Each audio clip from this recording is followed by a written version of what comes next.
Well, this is causing more and more friction. You're having raids, skirmishes, out-and-out battles along the border. And the PLA is too busy trying, or not trying in this case, to keep things in order because of the Red Guards. So you also have the Soviet Union, not only skirmishes, they begin massing troops along the border. So what happens? The PLA is once again given authority to intervene in the Red Guards in early of 68. And then by mid 68, they are formally dissolved. And what is instituted is a new policy, which is called Down to the Countryside. The basic reasoning is this.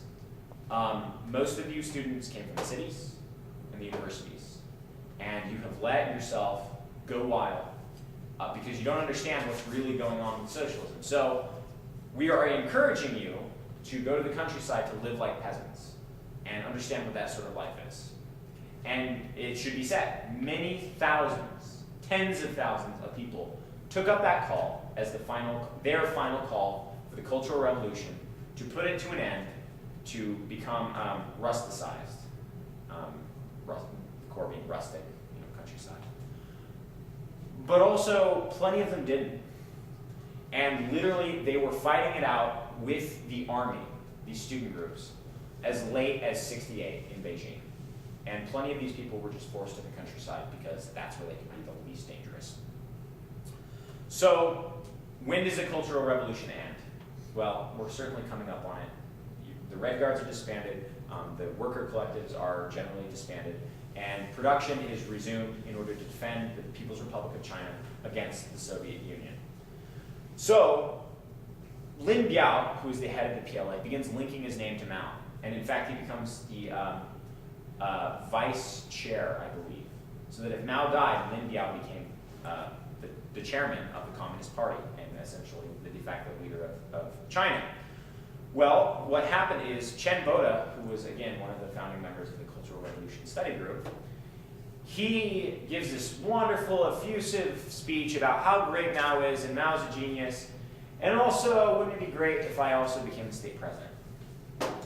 Now, it's too bad that the Trotskyist isn't here, because he would love to call us all Stalinists.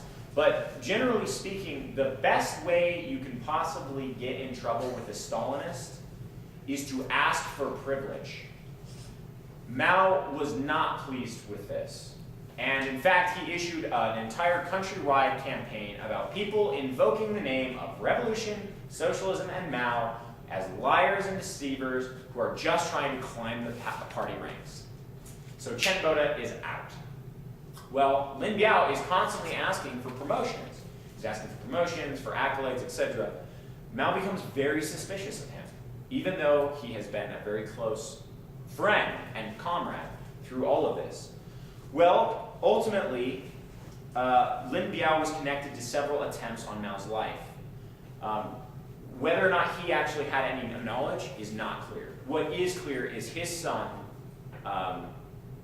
Liu Go Bao, along with several generals, were involved with numerous plots to kill Mao, from blowing up his train to assassinating him, and this happened all through September.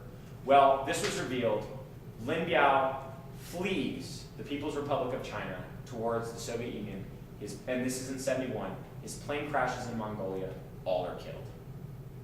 Now, Lin Biao, if he would have just waited around a little while, or 6 years, well, 5 years at this point, Mao would have been dead, and he would have been the heir. And this led to a massive disorientation of the people, because Lin Biao was always linked to Mao, right? Mao and Lin Biao, right? And suddenly there was no one who was going to take up the reins. There was no one who was appointed. So what happened is, if we want to call these the final days of the Cultural Revolution, two groups began to form. Zhou Enlai, who again was the head of the Communist Revolution group and also the foreign minister, led the more right wing of the Communist Party, who wanted to stabilize things, normalize things, move towards the United States and open up relations with the United States in order to not have to fight a two-front war between the United States and the Soviet Union, and the so-called Gang of Four, which included and this is really important to keep in mind, it included Mao's wife, Jiang Xing, and it also included other core people in the Communist Party who supported the Cultural Revolution. Well, there was a question on who was going to succeed Mao. There was fights over it, party bickering.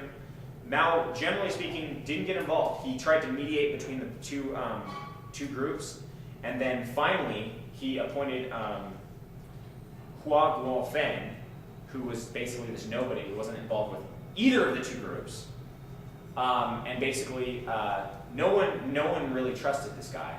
And they're like, does this guy know anything at all about what's going on? Well, as Mao was dying, he wrote a letter to Hua, and it basically said, I am confident that the revolution is in your hands.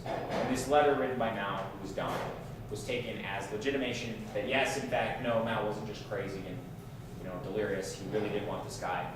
And Zhou Enlai dies first. There's massive outpouring. Deng Xiaoping, who again was the head of China at one point, along with Luo Xiaoqi, gives his speech. There's massive ovations. The Gang of Four try to pass this off as a stunt. They clear out the funeral stuff from Zhou Enlai, who's really unpopular. And Mao dies.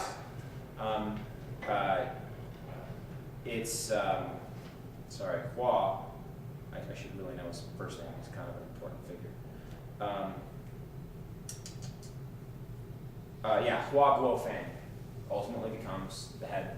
And Hua, along with Deng Xiaoping and the backing of the PLA, arrests the Gang of Four. And thus, the entire Cultural Revolution group is put in prison, and the Cultural Revolution is put to a decisive end. And that is the basic history of the Cultural Revolution. Do we want to break up into groups and come up with questions or discussions or yes, criticism, self-criticism? All right, I hear yes. So let's break up into groups. Do you guys want to break up into your own groups, or should I just number 3 groups? I think we can self-organize. Do we have confidence in ourselves? Sure. All right, try and go with people that you don't know, and then we're running a little bit late, 5 minutes, and then we'll meet up, and then ask any questions or comments or whatever. And before we go though, one of the most important things from the Cultural Revolution is this. Put together by Lin Biao, this is the quotations of Chairman Mao that includes much of the accumulated wisdom of the Cultural Revolution, and was the blueprint for the Cultural Revolution. So with that,